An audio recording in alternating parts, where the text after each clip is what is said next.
Hello दोस्तों, एक बार फिर से हम आपका स्वागत करते हैं स्पीड डिस्ट्रिक्ट क्लास में। दोस्तों, आज की वीडियो बहुत ही ज़्यादा मज़ेदार होने वाली है क्योंकि इस वीडियो में हम लेके आए हैं आप लोग के लिए संपूर्ण हिंदी मैराथन।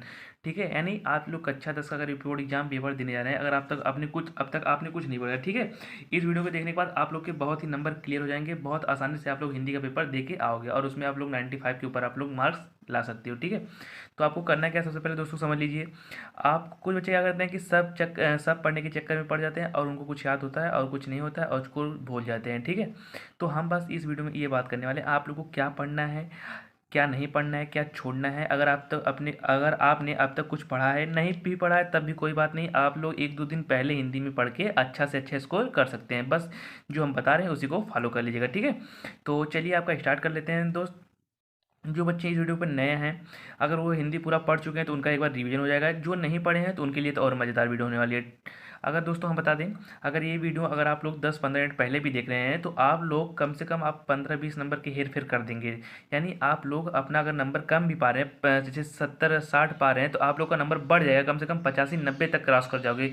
बस जो हम टिप्स बता रहे हैं बस आप लोग उसी को फॉलो करके जाइएगा। ठीक है, तो चलिए आपका स्टार्ट कर लेते हैं। जिससे कि अब देखो दिया है कि हिंदी गद्य के विकास का संक्षिप्त परिचय। तो यहाँ से जो आपका होता है 10 नंबर का क्वेश्चन बनता है। ठीक है, गद्य और पद्य का जो संक्षिप्त परिचय है उससे मिला के आपका 10 नंबर का क्वेश्चन बनता है। तो आपको क्या पढ़ के जाना है, क्या छोड़ना है, तो इसको आप लोग समझ लीजिए। जैसे अभी हो गया भारतेंदु युग के दो लेखक। ठीक है, भारतेंदु युग के दो लेखकों का नाम लिखिए। तो ये सब आने वाला नहीं है। ठीक है, भारतेंदु युग के दो लेखकों का नाम इस समय आने वाला नहीं है। क्यों नहीं आने वाला है? क्योंकि देखो इस समय जो है ऑप्शनल बना दिया गया है। तो ऑप्शनल में आपको क्या पढ़ना है, तो आप लोग इसको समझ लीजिए। जैसे कि अभी देखो यहाँ से आप लोग अभी ये जो है आपका ऑप्शनल क्वेश्चन से बनाएगा। जैसे अभी देखो इसमें क्या बन सकता है, ये देखो जो लास्ट वाला क्वेश्चन आपका बना है, महादेवी वर्मा जो है आपकी मोस्ट इंपॉर्टेंट कवि हैं। ये आपका क्वेश्चन नंबर 14 दिख रहा होगा ना, महादेवी वर्मा, ये वाला देखिए, इसको पढ़ लीजिएगा। महादेवी वर्मा के किसी एक रेखा चित्र विधा की रचना और नाम लिखिए। जैसे अतीत के चलचित्र किसकी है, तो आपका विकल्प दिया रहेगा महादेवी वर्मा, वृंदालाल वर्मा, हरिकृष्ण प्रेमी या रामधारी सिंह दिनकर। तो इसमें से जिसका रहेगा आप लोग उनका बता दीजिएगा। जैसे अभी अतीत के चलचित्र किसका था, महादेव वर्मा का, तो आप लोग जो विकल्प रहेगा महादेव वर्मा उसी पर आप लोग टिक कर दीजिएगा। ठीक है, अब अभी देखो इसमें एक और पूछ सकता है भैया, क्या पूछ सकता है कि यात्रावृत्त किसी एक लेखक का नाम बताइए। तो विकल्प दिया रहेगा, तो जो आपके रहेंगे राहुल संतक्रियांत या आज्ञा जी, तो इनमें से एक क्लिक कर दिएगा। ठीक है, यानी इसमें से एक हो जाएगा। यानी ऐसा पूछेगा, देखो ये आपका नहीं पूछेगा कि दो कवि लिखो, एक कवि लिखो, इसमें ऐसा पूछेगा कि विकल्प के आधार पे। तो आप लोग जो विकल्प के रहेंगे उसी के आधार पे कर दीजिएगा। ठीक है, जैसे देखो विकल्प के आधार पर क्या पूछ सकता है, यहाँ से अभी आपका हम बता दे रहे हैं। यहाँ पे देखो एक क्वेश्चन आपका यहाँ पे है जो बहुत ही मोस्ट इंपॉर्टेंट है कि शिक्षा और संस्कृति किसकी रचना है। तो आप लोग बताओगे कि सर शिक्षा और संस्कृति जो है आपके डॉक्टर राजेंद्र प्रसाद जी की रचना है। ठीक है, और उसके बाद पूछ देगा कि मेरी तिब्बत यात्रा किसकी रचना है। तो आप लोग बता देना कि राहुल संतक्रियान जी की है। तो ये जो आपकी इंपॉर्टेंट रचनाएं हैं ये आप लोग के लिए बहुत ही समझो बहुत ही इंपॉर्टेंट है। ये आप लोग के लिए परीक्षा में रामबाण काम करेंगी। अगर आप लोग अपना बहुविकल्पी प्रश्न बना लेते हो ना मेरे भाई, तो आप लोग यार परीक्षा में बहुत ही अच्छा नंबर लेके आ पाओगे। ठीक है, यानी देखो होता क्या है ना, अगर बहुविकल्पी प्रश्न बना, लॉन्ग वाला तो सब कर ले जाएंगे, लेकिन बहुविकल्पी वाला करने में आपका बहुत ही अच्छा नंबर मिलने वाला है। इसलिए बहुविकल्पी क्वेश्चन अगर आप लोग पूरा अच्छा कर ले जाओगे तो मेरे गारंटी है कि आप लोग 90+ आप लोग को कोई रोक नहीं सकता हिंदी में लाने के लिए। ठीक है, जैसे अभी देखो इसमें बोल दिया जाए भैया आचार्य रामचंद्र शुक्ल की एक रचना का लिखिए, एक रचना का नाम लिखिए, तो अगर आप लोग पढ़े होंगे तो बिल्कुल आसानी से लिख लेंगे। या अगर पूछ दिया जाए भैया कि झूठा सच किसकी रचना है या ठूठा आम किसकी रचना है, ये सब आप लोग को पता ही होगा, तो फटाफट से इसको, या ये देखो मेरी लद्दाख यात्रा, मेरी तिब्बत यात्रा, यानी यात्रा का नाम आ गया तो वो आपका हो जाएगा राहुल संतक्रियान जी जो है वो आपकी यात्रा की है। याद रखो एक टिक से कि जो भी यात्रा करेंगे तो वो राहुल करेंगे। तो ठीक है, तो राहुल हमेशा यात्रा करता है, तो राहुल जी जो है राहुल जी हमेशा यात्रा से संबंधित हो जाएंगे। ठीक है, अब देखो बाण भट्ट की आत्मकथा किसने लिखा है, तो अब विकल्प में दे दिया जाएगा बाण भट्ट, तो आप लोग बाण भट्ट मार दोगे, लेकिन इसको आप लोग गलती मत करना। तो जो बाण भट्ट लिखा है, सॉरी, बाण भट्ट की आत्मकथा लिखा है वो लिखा किसने, हजारी प्रसाद त्रिवेदी जी ने। ठीक है, ये सब आपकी रचनाएं हैं जो आपके लिए मोस्ट इंपॉर्टेंट काम करने वाली है, तो इसको आप लोग पढ़ के जाइएगा। ठीक है, अब आप दे देगा गोदान, ये देखो गोदान और गबन, ये बहुत ही मोस्ट इंपॉर्टेंट आपके लिए है रचनाएं। और देखो एक नाम पूछ सकता है कि मुंशी प्रेमचंद जी को किस नाम से जानते थे, तो मुंशी प्रेमचंद जी का जो नाम था वो धनपत राय था। धनपत यानी इनको पहले किस नाम से जानते थे, धनपत राय के नाम से। यानी जो मुंशी प्रेमचंद जी हैं इनका जो नाम था वो क्या था, धनपत राय। पूछ देगा किस कवि का नाम धनपत राय था, तो मुंशी प्रेमचंद जी का। गबन किसकी रचना थी, मुंशी प्रेमचंद जी का। गोदान किसकी रचना थी, मुंशी प्रेमचंद जी का। ठीक है। या कफन, ये देखो ये कफन मोस्ट इंपॉर्टेंट है। कफन, कफन किसकी रचना थी, मुंशी प्रेमचंद जी की। ठीक है। बहुत ही मोस्ट इंपॉर्टेंट आपकी रचनाएं जो हम बता रहे हैं, इसको आप लोग पढ़ के जाइएगा, या आप लोग एक बार वीडियो देखते हैं ना तो आप लोग बिल्कुल आसानी से इसको तैयार कर लेंगे। ठीक है। तो इसलिए जो रचनाएं हमने बताया, गबन, गोदान, कफन, बाणभट्ट की आत्मकथा, राहुल संत ज्ञान जी जो हमने बताया था, यात्रा कौन करता है, आपको पता होगा राहुल जी करते हैं, तो राहुल संत ज्ञान जी हो जाएगा। तो हो जाएगा बिल्कुल मोस्ट इंपॉर्टेंट रचनाएं आप लोग के लिए। अब देखो ये आपका हो जाएगा नाम ये आलोचना विधा पर नामवर सिंह किस विधा के प्रमुख लेखक हैं, तो आलोचना विधा के। ये सब आपके लिए मोस्ट इंपॉर्टेंट है। ये देखो यहाँ पर एक और ऊपर जो लिखा है, बहुत ही मोस्ट इंपॉर्टेंट क्वेश्चन, ये वाला आपका आवारा मसीहा, जो आवारा मसीहा के लेखक हैं आपके विष्णु प्रभाकर जी हैं। ये आपका बहुत ही पूछा जाता है, तो इसलिए आप लोग इसको कवर कर लीजिएगा कि आवारा मसीहा के लेखक कौन है, तो आप लोग विष्णु प्रभाकर जी। अगर पूछ दिया जाएगा, एक और पूछ दिया जाएगा कि आवारा मसीहा किस विधा की है, तो आपकी जीवनी विधा की है। यानी विधा भी पूछ सकता है, ऐसा नहीं है कि लेखक का नाम पूछेगा, विधा भी पूछ सकता है दोस्तों। इसलिए यही जो टाइम बचा आप लोग के लिए ना बहुत ही इंपॉर्टेंट है। अगर इसमें आप लोग कवर कर लेते हो, मेहनत से पढ़ लेते हो 1-2 दिन, तो यार हिंदी में अच्छा नंबर करके आओगे। अगर आप लोग यही समय बर्बाद कर देते हो तो मेरे भाई कसम बता रहे हैं कि आप लोग बहुत पछताओगे, क्योंकि ये टाइम है दोबारा आने वाला नहीं है। अगर इस टाइम अगर आप लोग को मिला है तो यार बिल्कुल मेहनत और लगन से लग के पढ़ लो, क्योंकि देखो दोस्तों आगे जाने के बाद क्या होता है ना, ये सोचो कि अरे यार थोड़ी मेहनत कर लिए होते, या ऐसा कर लिए होते, ऐसा कर लिए होते, तो हमारा थोड़ा अच्छा नंबर बन जाता। तो यही टाइम है, यही समय है जो आप लोग के लिए चल रहा है, बिल्कुल मेहनत और लगन से लग के पढ़ो और अपना जो भविष्य है उसको संवारो। ठीक है दोस्तों। तो ज़्यादा इस पर बात ना करते हुए हमें जो आपका पूरी हिंदी को समाप्त करना है, तो इसलिए हम आगे बढ़ रहे हैं दोस्तों।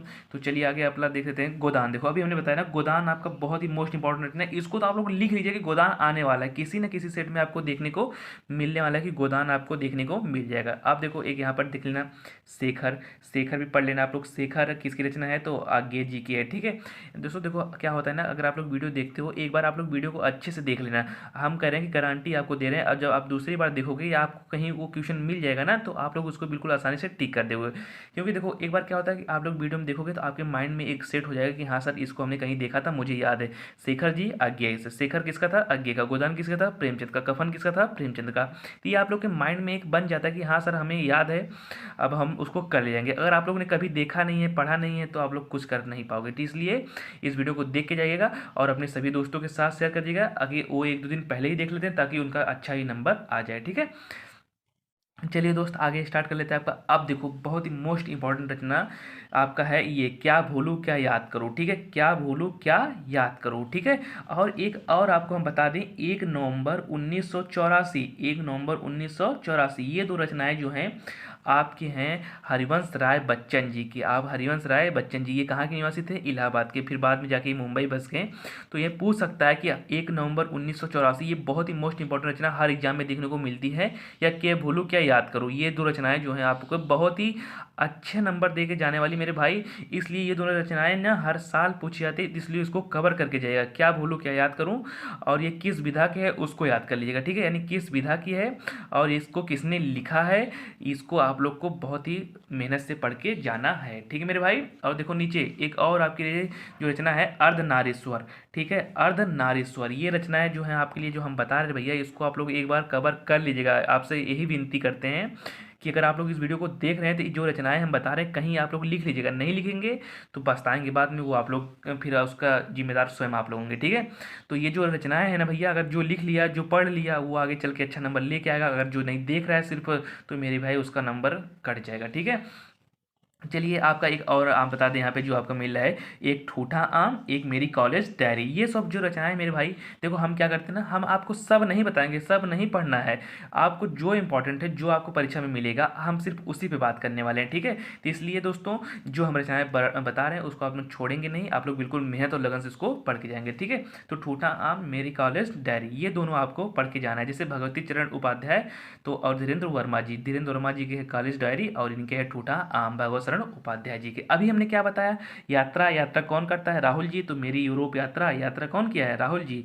तो अब देखो एक और नीचे मिल गया, यात्रा, यात्रा कौन किया है, राहुल जी। तो राहुल जी की यात्रा आप लोग याद रखना एक नोट से कि यात्रा कौन करता है, हमेशा राहुल भैया करते हैं। तो राहुल जी हमेशा क्या हो जाएगा, यात्रा से जहां भी यात्रा दिखा राहुल जी को मार दीजिएगा, तो राहुल जी आपका जो है आंसर हो जाएगा। ठीक है। तो ये जो आपकी रचनाएं हम बता रहे हैं ये आपको 5 नंबर दिलाएंगे मेरे भाई, तो इसलिए इसको आप लोग कवर कर लीजिएगा, क्योंकि 5 नंबर कितना इंपॉर्टेंट होता है आप लोग खुद समझ सकते हैं। तो इसलिए इसको आप लोग लोग कवर करके जाइएगा, ठीक है।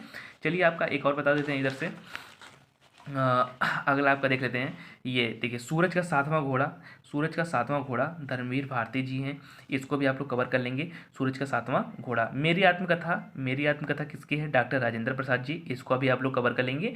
सूरज का सातवां घोड़ा मेरी आत्मकथा, ठीक है। अभी हमने क्या बताया, क्या बोला, क्या याद करूं, ये भी आपने आवारा मसीहा भी पढ़ लिया। अभी हमने क्या बताया, देखो ये नीट का निर्माण भी आत्मकथा है और इसको लिखा है हरिवंश राय बच्चन जी ने, यानी ये जो है आपके हरिवंश राय बच्चन जी ने ये दोनों लिखा है आपके, देखो आत्मकथा और जीवनी। अभी हमने क्या बताया कि याद कर लेना ना, क्या बोलो कि याद करो किस विधा की है, तो ये याद करना जीवनी विधा की है, लिखा किसने है, हरिवंश राय बच्चन जी। और नीट का निर्माण फिर किस विधा की है, आत्मकथा विधा की, और किसको किसने लिखा है इसको, रामधारी सॉरी हरिवंश राय बच्चन जी। ये रचनाएं आपको देखने को मिलेंगी, 100% मिलेंगी, इसलिए आप लोग इसको याद करके जाना। अब देखो मेरी लद्दाख यात्रा, अभी हमने बताया यात्रा कौन करता है, राहुल संतरियान जी, तो राहुल जी इसको मार दीजिए, जिस विकल्प में राहुल जी रहेगा आप उसको मार देना, ठीक है।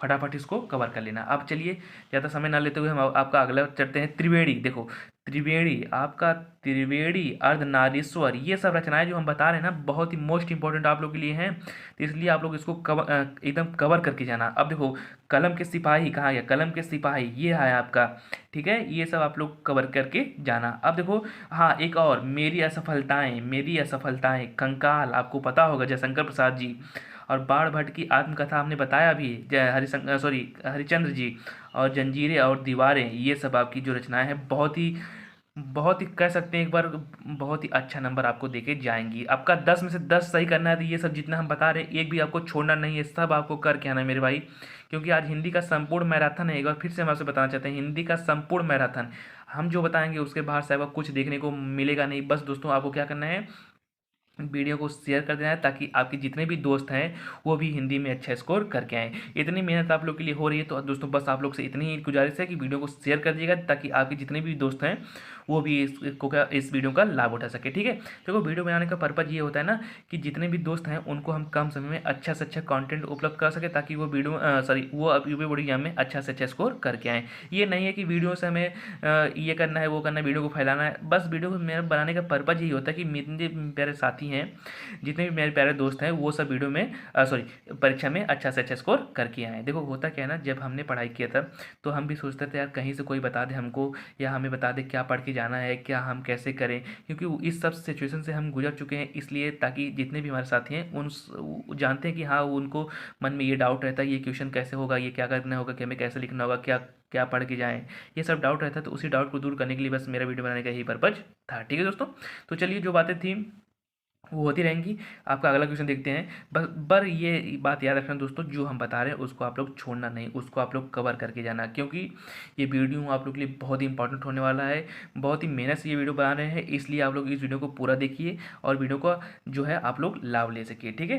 तो चलिए जो हमने बताया इसको आप लोग कवर कर लीजिएगा। मेरी सफलताएँ, कंकाल, बाणभट्ट और जंजीर और दीवारें, ये सब आपके लिए बहुत ही इंपॉर्टेंट रहने वाला है। आप देखो दोस्तों यहाँ से एक बाल बोधनी, भारतेंदु हरिश्चंद्र, ये आप लोग को पत्रिका, पत्रिका जो है आप लोगों के लिए बहुत ही अच्छा नंबर देके जाएगी, ठीक है। पत्रिका और मतवाला, ठीक है, और आपका सममर्यादा, ये सब जो है आपके लिए बहुत इंपॉर्टेंट रहने वाली। और एक देखो हर साल जो आपको देखने को मिलता है सरस्वती पत्रिका, सरस्वती पत्रिका आपके जो है हर साल एग्जाम में देखने को मिलती है, तो इसलिए आप लोग इसको कवर कर लीजिएगा। उसके बाद सरस्वती पत्रिका किस युग में प्रकाशित हुई थी, द्विवेदी युग में। ये दो आपकी रचनाएं जो है आपका बहुत ही इंपॉर्टेंट है, तो इसको आप लोग कवर कर लीजिएगा। और एक हाँ यहाँ पर नीचे देखिए, अभी इसको हम भूल गए, मैला आंचल, मैला आंचल हर देखो वनडे एग्जाम में देखने को मिलता है, तो आप लोग के लिए कितना इंपॉर्टेंट होता है आप लोग समझ सकते हो। जब ये क्वेश्चन वनडे एग्जाम में बना सकता है तो आप लोग के लिए नहीं बनाएगा, ऐसा तो हो ही नहीं सकता। तो इसलिए मैला आंचल ये आप लोग पढ़ के जाएंगे, ठीक है। जितना हम टिक किए हैं आप लोग उसको नहीं छोड़ना मेरे भाई, और अपने से कुछ छोड़ सकते हो तो छोड़ सकते हो, लेकिन जितना हमने टिक किया है वो आपके लिए बहुत इंपॉर्टेंट है, उसको नहीं छोड़ के जाना है, ठीक है। अब देखो माटी की मूर्ति ज़्यादा उतनी इंपॉर्टेंट नहीं है, आप लोग पढ़ लेंगे तो उसे भी देख लेना। और एक ये आपका आज़ाद शत्रु, ठीक है, आज़ाद शत्रु आप लोग पढ़ लेना, ठीक है, आज़ाद शत्रु। और अभी हमने बताया शेखर, तो शेखर ये सब आप लोग इंपॉर्टेंट है। तो जितना हमने टिक किया है फटाफट जाइए, कापी कलम उठाइए, उसको लिख के और एक दो बार रिविजन करेंगे। देखो एक दो बार रिविजन करेंगे ना मेरे भाई, सच बता रहे हैं कि आप लोग को फटाफट से याद हो जाएगा, तो इसलिए एक दो बार रिविजन करिए और बिल्कुल मेहनत से पढ़ते रहिए, ठीक है। तो ये हुई आपके गद्यांश की बात। अब देखो पद्यांश वाली बात आती है। तो पद्यांश वाला देख लेते हैं आपका। यहाँ पर एक और देख लेते हैं आपका, कुछ बता दें इसको आप लोग यहाँ से पढ़ लीजिएगा। यहाँ देख लीजिए, यहाँ नीचे दिखा है आपका कलम का सिपाही, एक रचना ये पढ़ लेना। और आप लोग पढ़ लेना रानी केतकी, ठीक है, रानी केतकी इंशाअल्लाह खान, और कलम का सिपाही अमृत राय, और एक सिंगार रस मंडन, ठीक है, लिंठन नाथ, और अब इंदुमती किशोरीलाल गोस्वामी। ये 4 पढ़ के यहाँ से जाइएगा, ठीक है। रानी केतकी, इंदुमती, सिंगार रस मंडन, कलम के सिपाही। और एक फिर इधर आने के बाद ये आप देख लीजिए, इधर क्या पढ़ना है आपको, ये पढ़ना है आपका रस मीमांस, ठीक है, ये आपका बहुत इंपॉर्टेंट है। त्रिवेणी, चिंतामणि, ये सब आपकी रचनाएं जो हैं बहुत इंपॉर्टेंट काम करने वाली मेरे भाई। चिंतामणि, त्रिवेणी, रस मीमांस और कुछ बिखरे पन्ने, ये पढ़ लीजिएगा। पंचपात्र पढ़ लीजिएगा। और ये आपका, ठीक है, यहाँ से फिर नीचे आएंगे, थोड़ा आपका नीचे ये देखिए, आपका एक अजात शत्रु पढ़ लेंगे, ठीक है। ये अजात शत्रु आकाशदीप किसका है, जयशंकर प्रसाद। एक दो बार पढ़ेंगे ना मेरे भाई, याद हो जाएगा। एक ध्रुव सुमनी, और एक चंद्रगुप्त, ये सो है आपके जयशंकर प्रसाद जी, ठीक है। और एक ये आपने कर्मभूमि, गबन, कफन, ये सब है आपके प्रेमचंद्र, तो उसको भी एक लोग कवर कर लीजिएगा, ठीक है। एक सरसरी निगाह से देख लेंगे तो आपको आसानी से तैयार हो जाएगा, ठीक है। अब यहाँ पे कंकाल भी पढ़ लीजिएगा, ठीक है। और आगे अभी हमने क्या बताया, मेरी असफलताएं, एक ये आपके लिए इंपॉर्टेंट है।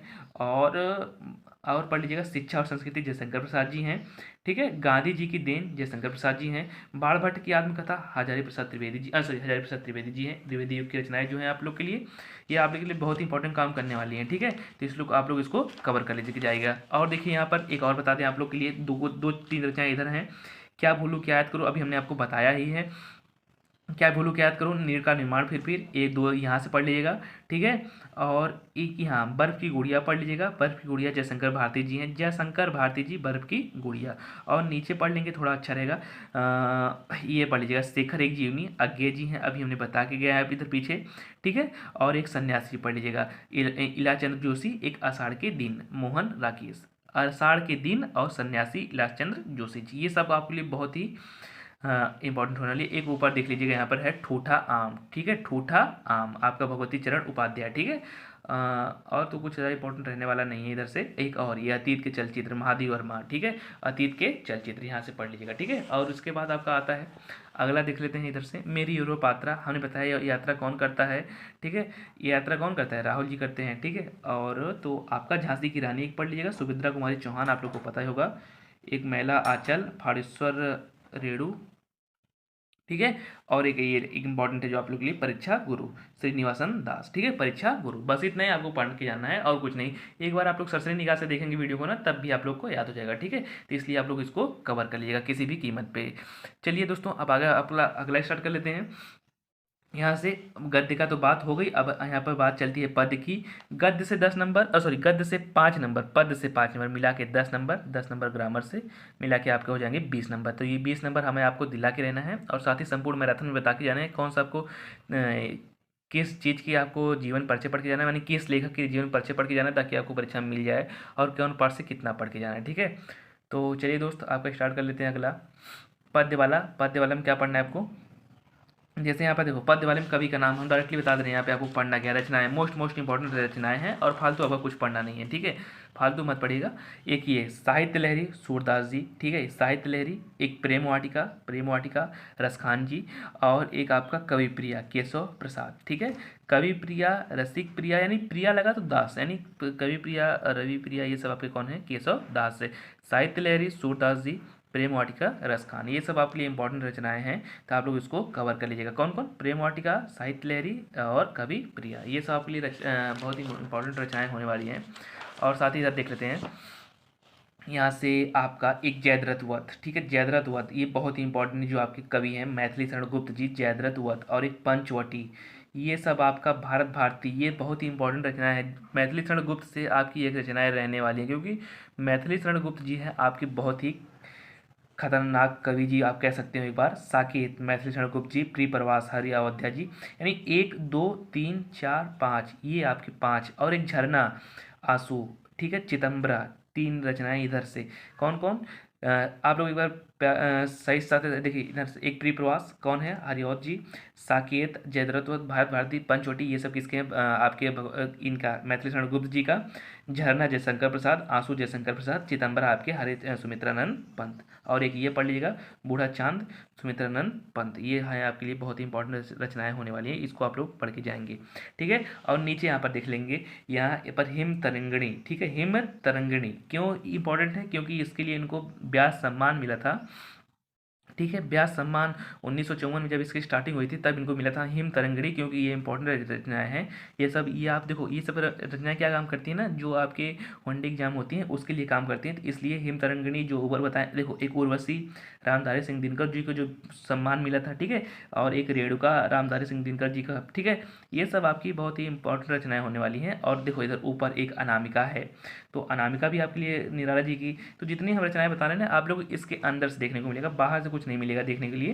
तो इसको आप लोग पढ़ के जाएंगे। ठीक है, ज़्यादा कुछ नहीं है। देखो ऊपर है, आप लोग ऊपर मिला लीजिएगा, 3 4 5 ठे ऊपर हैं या 5 6 मान लो, और एक काला और बूढ़ा चांद सुमित्रानंद पंत जी। और नीचे हैं आपके कौन है भैया? हिम तरंगिणी, बहुत इंपॉर्टेंट हिम तरंगिणी, इसको आप लोग स्टार कर लीजिएगा। हिम तरंगिणी आप लोग के लिए स्टार हर सेट में देखने को मिल सकता है। हिम तरंगिणी, उर्वशी और रेणुका, ये सब आपके लिए। रेणुका और उर्वशी आपके जयशंकर, देखो उर्वशी 2 लोग की रचनाएं हैं, जयशंकर प्रसाद और आपके रामधारी सिंह, दोनों लोग का। लेकिन जो विकल्प में दिया रहेगा आप लोग उसको मारेंगे। ठीक है, उर्वशी अगर रामधारी सिंह दिनकर का रहेगा तो दिनकर जी मार दीजिएगा, अगर विकल्प में जयशंकर प्रसाद जी रहेगा, जयशंकर प्रसाद जी मार दीजिएगा। ठीक है, तो ये हो गया आपकी रचनाएं।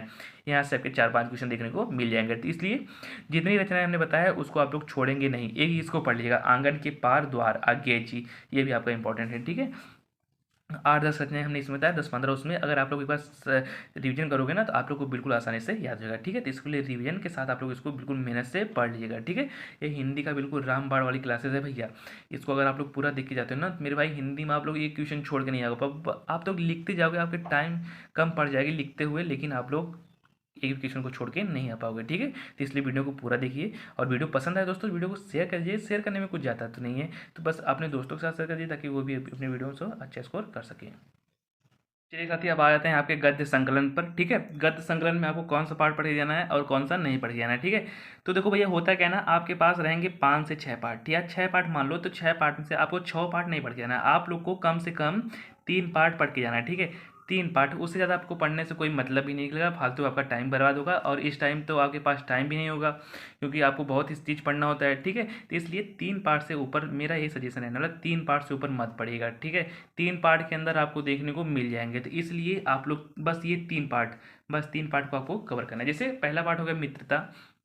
अब मित्रता में देखो क्या करते हैं बच्चे, अब कहते हैं कि सर इसमें हम क्या करेंगे, तो मेरे भाई ये आपका बहुत ही आसान है वाला क्वेश्चन, जो फिक्स नंबर आपको दिलाने वाला है। देखो होता क्या है, अब मिल जाएगा ना, हम लोग कच्ची मिट्टी की मूर्ति के समान रहते हैं, जिसे जो हम जिस रूप का चाहें उसे उस रूप का करें, चाहें बनवाएं। ठीक है, चाहे देवता हो, ऐसे लोग का साथ हमारे लिए बुरा है। ठीक है, ये जो आपके लिए फिक्स नंबर देके जाने वाला है। जैसे देखो होता क्या है, अब देखो आपका दिएगा उपरोक्त गद्यांश का संदर्भ लिखिए, तो आपको सबसे पहले हेडिंग डालना है संदर्भ। संदर्भ में क्या डालना है? प्रत्युष गद्यांश हमारी पाठ्य पुस्तक में संकलित आचार्य राम शुक्ल द्वारा रचित मित्रता नामक शीर्षक पाठ से उद्धृत है। इस पाठ में हम सच्चे मित्र के गुणों का वर्णन किया गया है, यानी जो आपके सच्चे मित्र हैं उनके गुणों के बारे में इसमें बताया गया है। बस इसको आपको लिखना है। इसमें आपका क्या सही रहने वाला चाहिए ना, इसमें आपको रहना चाहिए सही आपका जो आपके रचयिता है आचार्य राम शुक्ल जी, और जो आपका शीर्षक है यानी किस पाठ से लिया गया है, तो मित्रता नामक पाठ से लिया गया है, ये आपके पाठ का नाम है। और इसके आपके कवि जो मतलब जो आपके लेखक जी हैं आचार्य रामचंद्र शुक्ल जी, उसको आपको कवर करना है।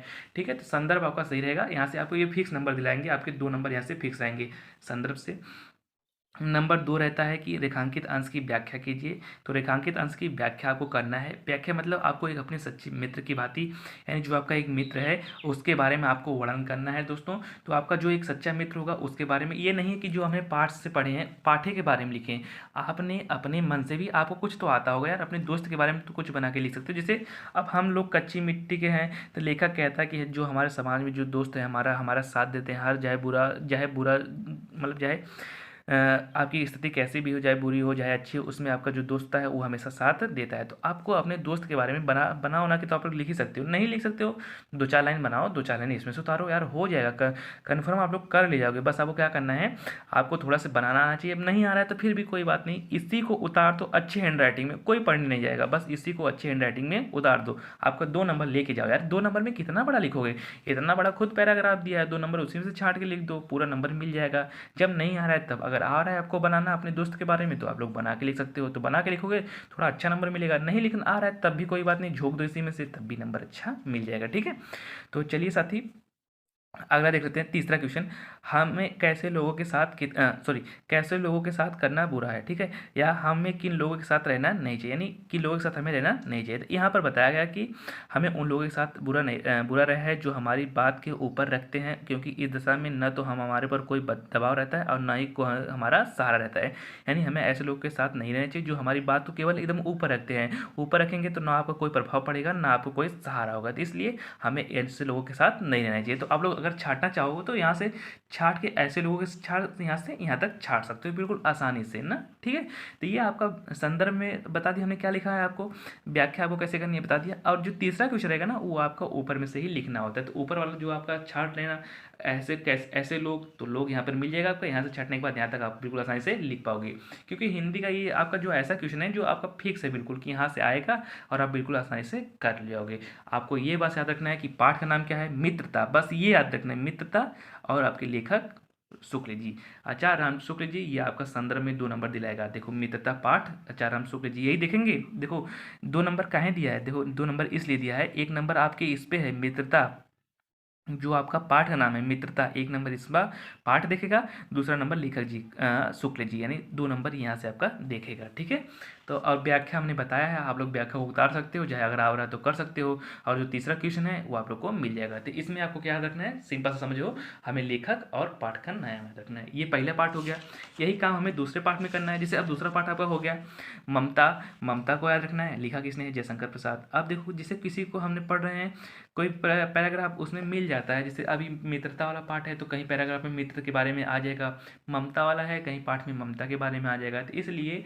पैराग्राफ पे आपको ज़्यादा टाइम नहीं देना है, बस पैराग्राफ में आपको, पैराग्राफ वाले पार्ट में आपको क्या याद रखना है, बस कवि का नाम और पाठ का नाम, ये 2 चीज़ें आप लोग कवर करना। ये वाला जो क्वेश्चन है इसमें आप लोग बस 2 चीज़ याद करना, कवि का नाम और इसका क्या नाम है, पाठ का नाम। और क्या पाठ याद करना है, पूरा नहीं याद करना है, बस 3 पाठ। जैसे अभी मेरे साथ बोलो, पहला पाठ है मित्रता आचार्य राम शुक्ल जी, दूसरा ममता जयशंकर प्रसाद, और एक तीसरा याद कर लो, यहीं लग ले देख लो, एक और क्या बोलूँ क्या याद करो, पद्म पुन्नालाल बख्शी जी। अगर इसमें अगर आप लोग का पार्ट काट दिया है तो आप लोग कुछ और भी याद कर सकते हो, जो आपके लेसन मतलब जो कटा नहीं है, जो बचा है आप लोग उसको याद कर सकते हो। ठीक है, तो इसलिए 3 पार्ट आप लोग याद करके जाए। जैसे मित्रता तो कॉमन सब में रहेगा, आचार्य राम शुक्ल जी। दूसरा आपका क्या है, आपका ममता जयशंकर प्रसाद जी, सब में रहेगा। क्या बोलूँ क्या याद कर, सॉरी क्या लिखूँ, पद्म पुन्नालाल बख्शी। ये बस इसी को संदर्भ आपको मजबूत करना है, व्याख्या और आपका जो है और तीसरा क्वेश्चन वो आप को उसमें ही मिल जाएगा, व्याख्या मतलब जो आपका पैराग्राफ दे रहेगा उसी में, तीसरा और दूसरा उसमें मिल जाएगा। बस आपको संदर्भ, और संदर्भ में क्या लिखना है, कवि का नाम और आपका पाठ का नाम, ये 2 चीज़ें रहना चाहिए। तो आपको कितने पार्ट पढ़ना है भैया, 3 पार्ट, 3 पार्ट से ऊपर आपको पढ़ के नहीं जाना है। ठीक है, तो यहाँ से आपका हो जाएगा कवर 6 नंबर। ठीक है, इसके बाद बात आती है गद्यांश की, सॉरी गद्यांश था ये, अब बात आती है पद्यांश की। ठीक है, तो चलिए देखो ये सब पार्ट दिया है तो इसको आपको पढ़ने की जरूरत नहीं है, जितना हम बता रहे हैं आपको उतना ही पढ़ना है। 2-3 दिन में अंदर आप लोग हिंदी को चाहो 2-3 बार दोहरा सकते हो, बस जैसा हम बता रहे हैं बस आपको उतना। और हाँ एक चीज़ और याद रखना दोस्तों, जो आप लोग पढ़ रहे हो उसको भूलना नहीं, क्योंकि आप भूलोगे तो आप समय नहीं है कि आप लोग उसको रिवीजन कर सको। जो पढ़ो रिवीजन करो, साथ ही याद करते चलो। और हाँ एक चीज़ आप लोग के लिए बहुत प्लस पॉइंट होने वाली है कि अगर आप लोग किसी चीज़ को पढ़ते हो साथ ही उसको लिख लेते हो तो ये आप लोग के लिए प्लस पॉइंट। पढ़ना लिखना आपको दोहरी कंडीशन में, दोहरे तरीके से आपको याद हो जाएगा, पढ़िए प्लस लिखिए। तो चलिए साथी अब हम आ गए हैं आपके काव्य संकलन पर। ये थोड़ा बच्चों का ये कथन रहता है कि सर इसमें से थोड़ा कुछ मोस्ट इंपॉर्टेंट बता दीजिए कि जो हम व्याख्या पढ़ के जाएँ वही आपका मिले। तो हम बताएंगे दोस्तों, एक सूरदास जी है और एक कन्हैया वाले पाठ जी, एक 2 और कन्हैया जी के बारे में लिखा गया है, जो हमारे प्यारे कृष्ण जी हैं उनके बारे में लिखा गया है। तो आप लोग इनसे संबंधित रिलेटेड पार्ट है उसको पढ़ लीजिएगा, यहाँ से आपको मिल जाएगा देखने को, 100% गारंटी है। पहले पार्ट से देखने को मिलता है या तो 2-3 पार्ट और, 3 पार्ट पढ़ के जाएंगे, इसमें भी ज़्यादा, इसमें भी आपको पढ़ने की जरूरत नहीं है। कौन कौन पढ़ना है अभी हम बता रहे हैं, बस उसको भी आप लोग पढ़ के जाना। जैसे अभी कॉमन ये सब में आप सबको ये पढ़ना है, सबको मोस्ट इंपॉर्टेंट इसको पढ़ना है भैया। ये आप लोग के लिए इंपॉर्टेंट जितना एक्स्ट्रा लगाओ कम है, और आता भी होगा आप लोग को। जैसे चरण कमल बंदो हरिराई जाकी चरण कमल बंदो हरिराई जाकी कृपा पंगु गिरी लांघे आंधे को सब कुछ दशा। यानी चरण कमल मतलब हे स्वामी, हम आपके चरण कमल चरण जो कमल के समान है उनकी बार बार वंदना करता हूँ, जिसकी कृपा से जो होता है बिना पैर के व्यक्ति पर्वत लांघ सकता है, बिना अंधे को सब कुछ दिख सकता है, बहरा सुन सकता है, गूंगा बोल सकता है, जो दरिद्र हैं राजा बन सकते हैं ना। ऐसे चरणों की हम बार बार वंदना करते हैं। यही व्याख्या है भाई, और कुछ नहीं व्याख्या है, अपने से बना के लिखो ना। तो इसमें लिख सकते हो कि अरे इस प्रस्तुत पंक्ति में सूरदास जी कहते हैं कि हम अपने जो विष्णु जी हैं उनके चरणों की बार बार वंदना कर सकते हैं, क्योंकि उनकी कृपा पढ़ने से जो पंगु होता है, पंगु मतलब जो लंगड़ा व्यक्ति होता है वो पर्वत लांघ सकता है, जो अंधा व्यक्ति होता है उसको सब कुछ दर्शा सकता है, जो बहिरा व्यक्ति होता है वो सब कुछ बोल सकता है। यानी सब कुछ अपने से बना के बिल्कुल आसानी से सब कुछ लिख सकते हो, कुछ ज़्यादा कठिन नहीं है। हिंदी यार आपकी मातृभाषा है यार, हिंदी में अगर आप लोग ऐसा करोगे अच्छा नंबर नहीं लाओगे तो आप लोग बहुत पछताओगे, ठीक है। क्योंकि हिंदी एक ऐसा सब्जेक्ट है जिसमें हर व्यक्ति, जो नहीं पढ़ने वाला है, जो पढ़ने वाला है, हर व्यक्ति 90 नंबर के ऊपर ला सकता है, बस थोड़ी ही मेहनत करके। 3-4 दिन की मेहनत 90 नंबर के ऊपर। तो इसलिए हिंदी एक कॉमन, देखो हिंदी का पेपर क्यों पहले लगता है, क्योंकि हिंदी का पेपर सबसे अच्छा जाता है सबका, इसलिए हिंदी का पेपर अच्छा लगता है। क्योंकि शुरुआत अच्छी होती है तो एंडिंग भी अच्छी रहती है, इसलिए हिंदी का पेपर वो लोग शुरू में रखते हैं कि शुरुआत अच्छी हो तो एंडिंग भी अच्छा हो। तो इसलिए आप लोग इसको कवर करके जाइएगा, ठीक है। अब चलिए दोस्त, बात आती है एक और पढ़ लीजिएगा। अवगित गति कुछ कहत ना आवत, जो गूंगे फल के रस अंतर ही गावे। यानी जिस प्रकार गूंगा व्यक्ति मीठे फल के स्वाद को, आपको उसका जो है मीठे फल का स्वाद जो उसको मिलेगा वो आपको पता नहीं पाएगा, उसी प्रकार जो है परम स्वाद सु अंतर ही अमित, मतलब अंतर ही अंदर उस परम स्वाद को वो क्या करेगा, ग्रहण करेगा, यानी उसको जानेगा। मन की बानी वो अगम अगोचर जो साने जो पावे। इसी प्रकार जो मन की बानी होती है वो अगम अगोचर होती है, जो इसको जान जाता है वो ईश्वर को पा जाता है, ठीक है। रूप रेखा गुण जति, मतलब ये जो है आपके लिए इंपॉर्टेंट है, इसको भी आप लोग पढ़ लीजिएगा, ठीक है। और एक इसमें एक और इंपॉर्टेंट है आप लोग के लिए, उद्धव मन। उद्धव भैया, उद्धव आपके लिए बहुत इंपॉर्टेंट है। उद्धव कब आते हैं, जब श्री कृष्ण जी आपकी मथुरा चले जाते हैं, तो मथुरा से जो होते हैं वो आते हैं उद्धव आपकी गोपियों से मिलने। तो वही गोपियाँ जो होती हैं अपनी कहानी जो होती हैं उनसे कहती हैं, उद्धव हमारे पास 10-20 मन नहीं है, एक ही मन था, जो एक ही मन हमारे प्यारे श्री कृष्ण जी के साथ चला गया। यानी एक के मन डाल भैया, हमारा श्री कृष्ण जी वो लेके चल गई ना, अब हमारे यहाँ मन लगत ना हो, ठीक है। तो भैया इनका जो मन है वहाँ पर लगता नहीं है। तो यही सब के बारे में गोपी बाल संग खेलत सब दिन हसत सिरावत। यानी अभी तो इसके बारे में बताया गया है कि उद्धव मन ब्रज विसरत नहीं, यानी उद्धव की मन अभी क्या है कि श्री कृष्ण जी उद्धव से कह रहे हैं, फिर श्री कृष्ण जी से जब वहाँ रहेंगे तो उद्धव से गोपियाँ कहेंगे। यानी एक बार उद्धव किसके साथ रहते हैं, श्री कृष्ण जी के साथ। अब नीचे देखो, उद्धव किसके साथ रहते हैं भैया, गोपियों के साथ। ये दो चीज़ें आप लोग की इसमें से 100% एक देखने को मिलेगा। उद्धव मन भयो न 10-20, हे उद्धव मेरे पास 10-20 मन नहीं है।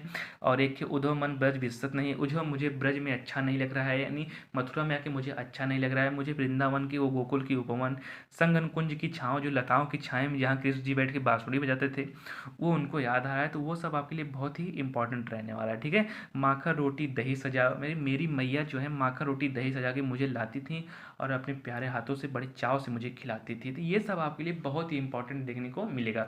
अभी श्री कृष्ण जी अपने दुख को बता रहे हैं, अब क्या करेंगे भैया, ये उद्धव से गोपियाँ अपने दुख को बताएंगी। यानी दोनों जिन को दुख है, यानी गोपियों को भी दुख है, श्री कृष्ण जी को भी दुख है, दोनों लोगों के दुख जो है वो है। तो वही दुख, दोनों जने अपन दुख किसे कहते हैं, उद्धव भैया से कह रहे हैं, ठीक है।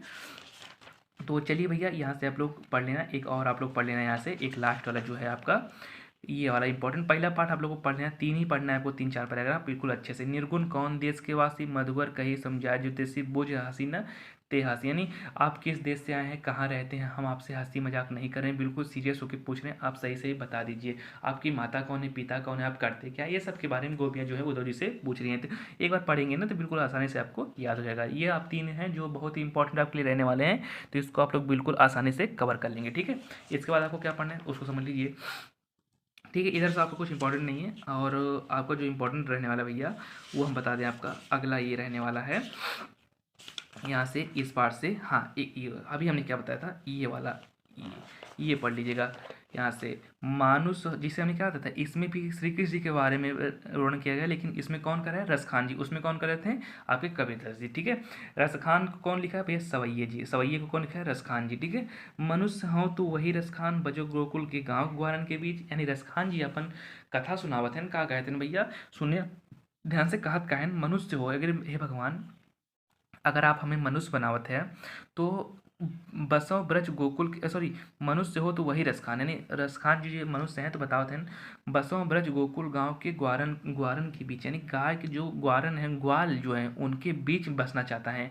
कहते हैं कि अगर मुझे मनुष्य का जीवन दे रहे हैं भगवान जी, तो मुझे ऐसा कीजिए कि मैं आपके ब्रज में, आपके जो ग्वाल जी हैं उनके बीच बसूं, खेलूं खाऊं कूदूं, जो भी करूं, यानी उनके ही बीच मुझे जीवन चाहिए। ठीक है, जो पशु हो तो कहूँ बसु बसु मेरे चरो नित नंद धेनु मझराइन। यानी हे भगवान, अगर तू हमें पशु के जीवन देत बाड़ा, तो हमें का करिया कि नंद जी के गाय के ग्वालन के जन्म सॉरी गायों के जन्म दिया, ताकि हम नंद जी के जन्म गायों के बीच है उनके साथ रह के चर सकें। ठीक है, पावन हो तो वही गिरी को धरे छत्र पुरंदर धारण। यानी अगर हमें तू पर्वत बनावे चाहते हो भगवान ने, तो हमें वह पर्वत बनिया गिरधर पर्वत, जिके श्री कृष्ण जी अपने उंगली पे उठौले रहना। अब क्या कहते हैं, जो खग हो तो बसो करो, मिली कलिंदे कुल कदम की डारन। यानी का कहते हैं भैया, अगर हमें पक्षी बनावा तो हमें का बनावा कि हम उस कली कुल कदम की डार पे निवास करी, जिक्र नीचे बैठ के श्री कृष्ण जी बांसुरी बजावत रहे ना। ठीक है, तो ये सब आपके लिए बहुत ही इंपॉर्टेंट है, जो पैराग्राफ में बता रहे हैं भैया, आपके लिए बहुत ही कह सकते हो रामबाण काम करेगा। आप लोग को ज़्यादा हम नहीं करेंगे सब पार्ट पढ़ के जाओ, थोड़ा ही पढ़ के जाओ, ठोस पढ़ के जाओ, और जो पढ़ो उसका अगर आए ना तो उसके बाहर से आपको कर नहीं पाओगे। यानी जो आप लोग आओ उसके बाहर से मिले तो आप लोग ना कर पाओ, लेकिन उसके अंदर से मिले तो आप लोग उसको छोड़ के ना पाओगे। इतनी टारगेट आप लोग बना के जाओ कि जितना हम पढ़ें अगर उसके अंदर से आया तो हमें छोड़ के नहीं आना है। नहीं आ रहा है फिर भी नहीं छोड़ना है, लेकिन अगर आ रहा है तो बिल्कुल अच्छे से साफ साफ शब्दों में सुंदर हैंड राइटिंग में लिखा, ताकि आपका नंबर एक भी कट ना पाए। ये आप लोग पढ़ लेना। ठीक है, और ये पढ़ लेना भैया, धूर भरे अतिशोभित श्याम जैसी सिर बनी सुंदर चोटी। यानी अभी श्याम जी जो हैं वो सुंदर चोटी हैं जो बनाए हुए, उनके सिर पे सुंदर चोटी बनी हुई है, वो धूर से सने हुए खेल रहे हैं, तो उनका बाल लीलाओं का वर्णन किया गया है। और इससे पहले जब उद्धव जी चले जाते हैं वहाँ पे ना, यानी जब श्री कृष्ण जी चले जाते हैं मथुरा का, वो पहले पार्ट में वर्णन है। अब इसमें श्री कृष्ण बाल लीलाओं का जो वर्णन किया है उस किसने किया है, रसखान जी सवैये में। तो ये जो है पार्ट का नाम, इसको भी आप लोग कवर कर लेंगे। इसके बाद आपको क्या पढ़ना है, हाँ देखो एक और आपका यहाँ से है, इसको आप लोग पढ़ लेना। यहाँ से देखिए, बिहारी लाल जी की भक्ति, ये भी वही कह रहे हैं कि राधा जी और श्री कृष्ण जी के मेरी भव बाधा हरो राधा नागर होई जात जाई श्यामु हरित दोही। यानी ये भी आप लोग इसको भी पढ़ लेना। यानी जो राधा जी से वो अपने सांसारिक दुखों को हरने के बारे में श्री कृष्ण से उसका वर्णन कर रहे हैं। ठीक है, और ये आपका पढ़ लेना। ठीक है भैया, कौन सा, ये भाई बहुत पूछा जाता है, सोहत ओढ़ पीत पटु श्याम सलोने गात मानो नीलमणि शैल पर अपतु परो प्रभात। यानी श्याम जी की जो है दशा, यानी जो उनकी दुर्दशा हो न, क्या सॉरी मतलब क्या उनकी जो दशा है, यानी उनके वो छवि मतलब जो उनकी प्रतिबिंब है, यानी उनको देख के वर्णन किए हैं ना, उनकी दशा जी को देख के वर्णन किए। क्या कहे हैं भैया, कहे हैं कि श्री कृष्ण जी सुंदर श्याम स्वर्ग शरीर, यानी जो उनका शरीर है उस पर पीले, देखो श्याम जी का जो शरीर था वो आप कैसा था, पीले रंग की धोती पहने हुए थे। ठीक है, और उनका शरीर नीला था, वो ऐसा दिखने में लग रहा था मानो नीलमट्टी, मतलब नीलमणि पर्वत, मतलब एक नीलमणि पर्वत होती है जिसपे से सूर्य जी निकलते हैं, तो वही ऐसा लग रहा था कि मानो नीलमणि पर्वत पे सूर्य जी अभी अभी जो है निकले हुए हैं, ऐसा उनको प्रतीत हो रहा था। और जो क्यों प्रतीत हो रहा था, क्योंकि वो श्याम जी की, नीले रंग के श्याम जी थे, उनकी धोती जो देखे थे पीले रंग की, उसी का जो है छवि का वर्णन कर रहे थे। ठीक है, तो आप लोग इसको पढ़ लीजिएगा। और इस पाठ का नाम क्या है भैया, भक्ति। और भक्ति को किसको लिखा है, बिहारी लाल जी ने। ये 3 पाठ है, आप लोग इसको कवर करके जाएंगे, ये आप लोग के लिए बहुत ही इंपॉर्टेंट रहने वाले हैं। ठीक भैया, और तो गया कुछ कठिन नहीं है इसमें, यहाँ से आप लोग पढ़ लेंगे। और ज़्यादा पाठ है ये सब आप पाठ पढ़ने की कोई ज़रूरत नहीं है, जितना हमने बताया 3 पाठ गद्य से, 3 पाठ पद्य से, उसके बाहर से कुछ नहीं आएगा। ठीक है, अब आइए आपका अगला स्टार्ट कर लेते हैं भैया। ये देखो क्या था आपका, ये तो ज़्यादा बात इसमें 12-13 पार्ट दिया, तो उसको आप लोग कवर करना, ज़्यादा छोड़ना मत।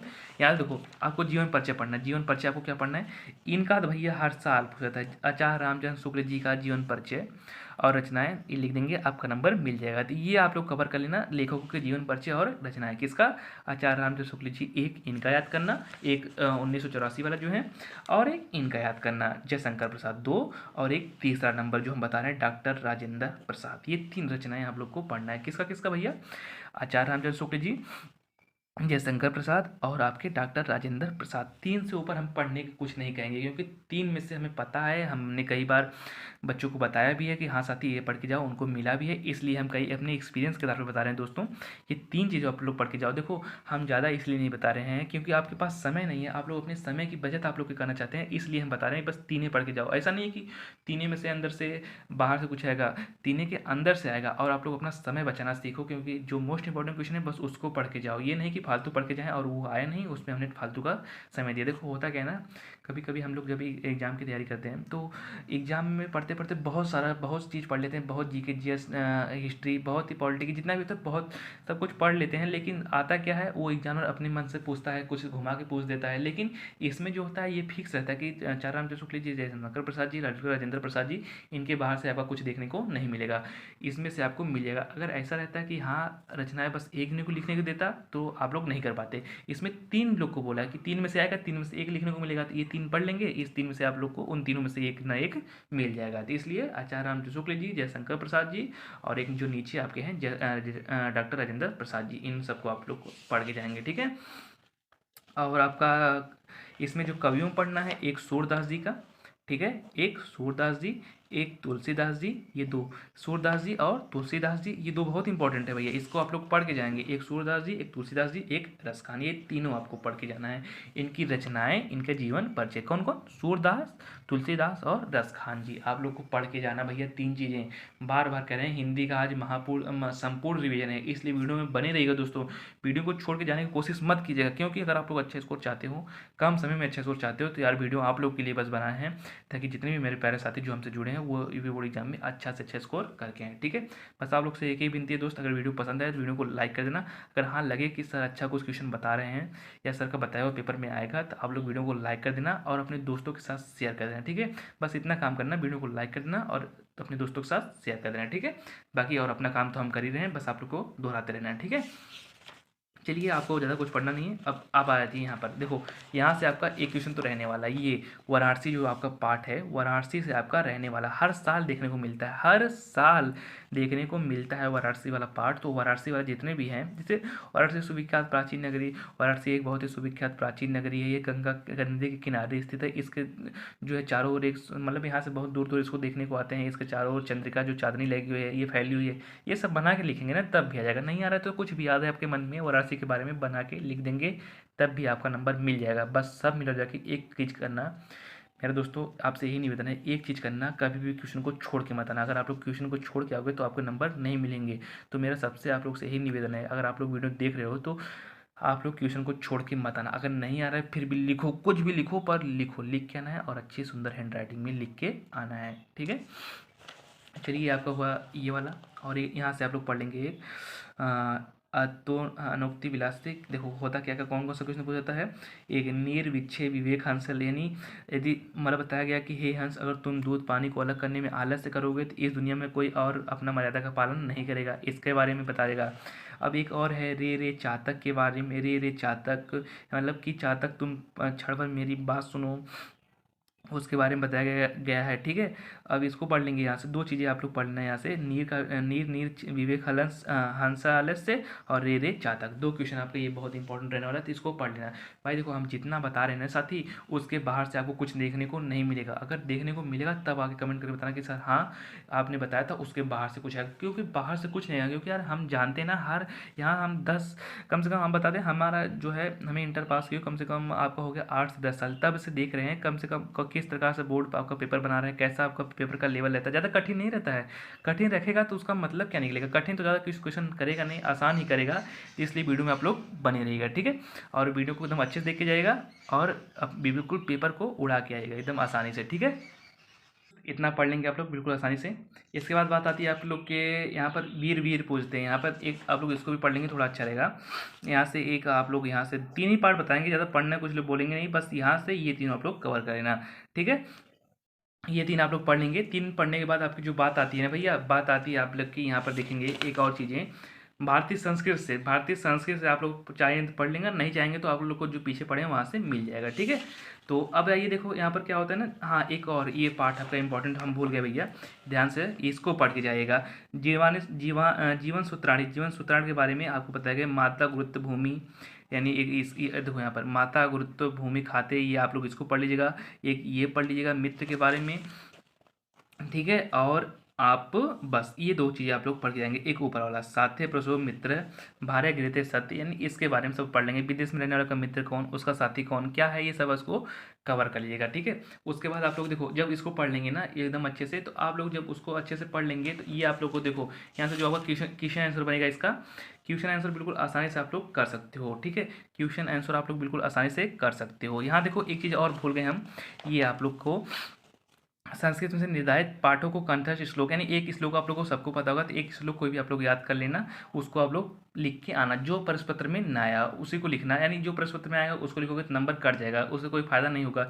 इसलिए जो श्लोक आपके संस्कृत में ना आया हो आप लोग उसको लिख लेना आसानी से, ठीक है। अब देखो प्रश्न उत्तर आप लोग अगर पाठ पढ़े हो ना, प्रश्न उत्तर आसानी से समझ सकते हो। वाराणसी नगरी कुत्र स्थिता अस्ति, वाराणसी नगरी कहाँ स्थित है, तो आप लोग बताओगे गंगा तट के किनारे स्थित है, तो वाराणसी नगरी गंगा तटे स्थिता अस्ति। आप लोग बिल्कुल आसानी से अगर पाठ पढ़े हो ना, आप लोग बिल्कुल आसानी से कर ले जाओगे।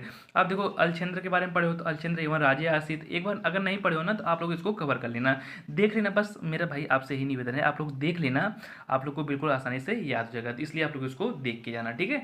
ये हुई बात आप इसकी। अब इसके बाद आपका स्टार्ट होने वाला है व्याकरण, तो व्याकरण में आपका आधा व्याकरण रहेगा, आधा ये। तो चलिए भैया अब व्याकरण में आपको क्या पढ़ना है, तो इसलिए पहले आप सुनिए क्या करना। आप लोग क्या करना, पहले जीवन सूत्राणी के बारे में कुछ पढ़ लेना। अगर पढ़ेंगे तो आपका क्वेश्चन देखो, पढ़ने से क्या होगा ना, क्वेश्चन भी आपका तैयार हो जाएगा, तो इसलिए व्याख्या पढ़ लेना जितना हमने बताया, और आप लोग क्वेश्चन उससे आसानी से तैयार हो जाएगा, ठीक है।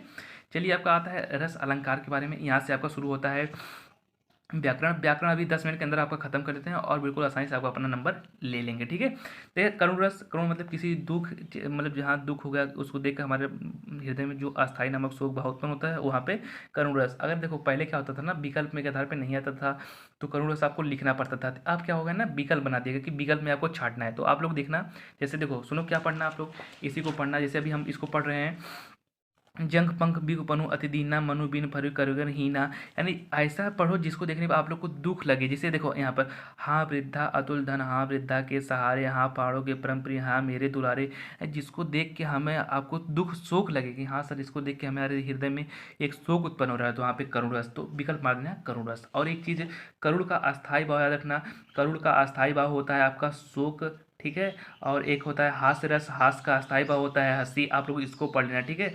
हंसी का अस्थायी, करुण का क्या होता है शोक, और हास्य का हंसी, यानी हंसी चीज़ें जो होंगी, जैसे किसी चीज़ को आकृति को देखकर आपको हृदय में खुशी उत्पन्न होगी, वहाँ पे हास्य रस, और किसी को देखो आपको दुख होगा तो वहाँ पे करुण रस। इसको दोनों को आप लोग कवर कर लेना, ठीक है। ये हुआ ग्रामर। ग्रामर में ज़्यादा कुछ कठिन नहीं होगा, बस बहुविकल्पी होगा, आप लोग बिल्कुल आसानी से मार देना। अलंकार, अलंकार आपको पहचानना होगा। देखो देखो अलंकार देखो, ये दे दिया आपको पहचानने के लिए, सुअत ओढ़े पीत पटु शाम चलोने गात, आप लोग को पता होगा कौन सा अलंकार है, बिल्कुल आसानी से। ज़्यादा देखो इसमें परिभाषा नहीं पूछेगा, ना ही आपको क्या पूछेगा, आपको कहेगा कि भैया एग्जाम्पल लिखो, आपको बस पूछेगा भैया कौन सा उत्प्रेक्षा अलंकार है, कौन सा यह उपमा अलंकार है, ठीक है। तो अगर उपमा अलंकार रखना है, देखो ये देखो आपको बता दे रहे, ट्रिक बता दे रहे हैं। उपमा, उपमा में क्या होता है ना, उपमा में सा सी से, जहाँ भी आपको सा सी से ये सब दिखे वहाँ पे उपमा अलंकार होता है, ठीक है।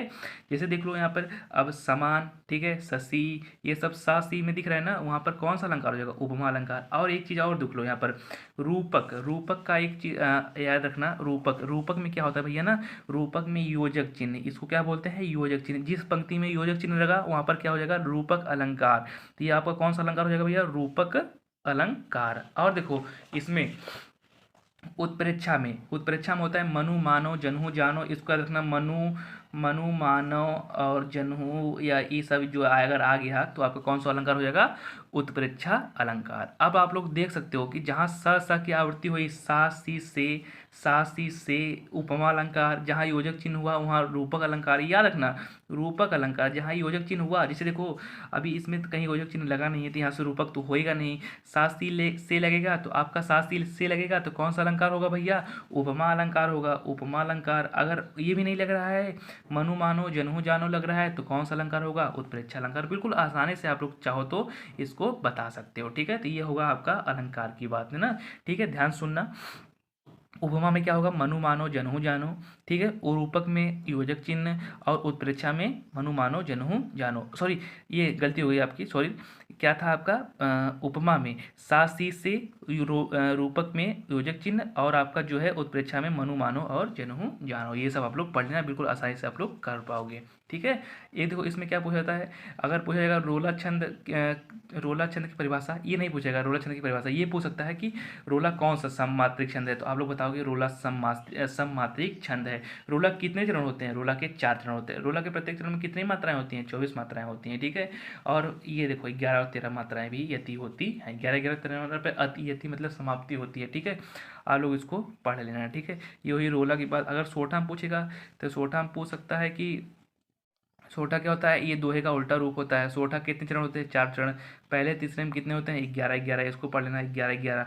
दूसरे तीसरे में 13 13 मात्राएं होती है। ठीक है, और चरण के अंत में यति, यति मतलब समाप्ति होती है वहाँ पर। ठीक है, यह पूछ सकता है कि किसके चरण में पहले और तीसरे चरण में 11 11 मात्राएं होती हैं, तो आप लोग बताओगे सोठा के। और किस में चौथे में होती हैं 13 13, सोठा में। ठीक है, और किसके प्रत्येक चरण में 24 मात्राएं होती हैं, तो ये होती है आपकी रोला में। तो यही पूछेगा, सब यहीं से बहुविकल्प भी बन सकते हैं, और ज़्यादा कुछ बनेगा नहीं। ये आप लोग को देखने को नहीं मिलेगा कि अरे सर ये बताओ कि आपका उसका एग्जाम्पल दो, परिभाषा दो, ये सब आपका कट चुका है। ठीक है, बस आपको क्या देखने को मिलेगा, उसके आपका बहुविकल्पी प्रश्न देखने को मिल जाएगा। ठीक है, तो इसको आप लोग बिल्कुल आसानी से पढ़ लेना। अब देखो उसके बाद बात आती है उपसर्ग की। तो उपसर्ग मतलब जो है प्रत्यय शुरू में लग के बनते हैं, जैसे अधि, अधि से क्या बन सकता है, अधिकार। उसमें दिया रहेगा भैया अधिकार किससे लग के बना है, अधि से। अपसय किससे लग के बना है, अप से। परा से क्या बन सकता है, पराजय। तो जो आप लोग को पूछेगा, आप लोग इसको एक बार दोहरा लेना, बिल्कुल आसानी से हो जाएगा। ठीक है, सु से क्या बन सकता है, सुजन। प से परिकल्पना, उप से उपहार, और निर से निर्भिमान, बे से बेइज्जती, कुछ से कुचाल, अव से अवज्ञा। ठीक है, यहाँ से 1 नंबर बनेगा, आप लोग इसको पढ़ लेना। ठीक है, प्रत्यय से भी 1 नंबर बन सकता है। प्रत्यय मतलब जो अंत में लगता है, शब्द के अंत में, जैसे ता, लघुत्ता, प्रभुत्ता, त्व, अपनत्व, बंधुत्व, आई, हसाई, लिखाई, पन, पागलपन। ठीक है, ये सब हो जाएगा जो अंत में लग के बनता है, तो आप लोग इसको भी देख लेना। अब देखो समास में क्या होता है भैया, श्वेत कमल क्या है, श्वेत कमल, श्वेत है जो कमल। कर्म धारणा समास, देखो कर्म धारणा में जो होता है दोनों पद प्रधान होते हैं, यानी पहला पद, दोनों पद जो होते हैं आपके प्रधान होते हैं। ठीक है, ये होता है आपका कर्म धारणा में। जैसे श्वेत भी, श्वेत जो रंग होता है वो भी अपने आप में प्रधान है, कमल भी अपने आप में प्रधान है। नीलकमल, नील भी आपका जो प्रधान है, नीला भी प्रधान है, कमल भी प्रधान है। नीलकमल, नीला भी प्रधान है, गमन भी प्रधान है। ये जब जिसमें दोनों पद प्रधान हो उसे क्या बोलते हैं, कर्म धारणा। तो यहाँ से आप लोग इसको आप लोग एग्जाम्पल कर लेंगे। ठीक है, बिल्कुल आसानी से। अब देखो इसके बाद बात आती है, ये देखिए द्वंद्व समास। द्वंद्व में आप लोग को पता होगा योजक चिन्ह। योजक चिन्ह जिसमें लगा वहाँ पर ठोक देना आप लोग द्वंद्व समास, यानी जहाँ पे योजक चिन्ह दिखा द्वंद्व समास लगा देंगे। ठीक है, दिगु, दिगु मतलब उसका जो पहला पद होता है संख्यावाची, यानी संख्यावाची आपको देखने को मिला, तो वहाँ पर कौन सा समास होगा, द्विगु समास। संख्यावाची मतलब जैसे दोहरा है, 2 से 2 अंक बन सकता है। त्रिभा 3 बन सकता है, तिरंगा 3 बन सकता है, त्रिकोण। ये सबसे क्या हो रहा है भैया ना, ये सबसे हमें संख्या का बोध हो रहा है, तो वो समय क्या होगा आपका द्विगु समास। ठीक है, अब देखो इसके बाद बात आती है बहुव्रीहि। बहुव्रीहि में मतलब जिसका कोई पद प्रधान नहीं होता, ना पहला ना दूसरा, कोई पद प्रधान नहीं होता। ठीक है, कोई पद प्रधान नहीं होता। दोनों पद क्या होते हैं, कोई पद प्रधान नहीं होता, दोनों पद मिलकर एक विशेष जो होते हैं अर्थ निकालते हैं। जैसे नीलकंठ, नीला है कंठ जिसका, अर्थात नीला कंठ किसका होता है, शिव जी का, यानी इनसे मिलकर एक विशेष अर्थ, यानी किसी की जो होता है विशेषता निकल रही है, उसी को बोलते हैं बहुव्रीहि समास।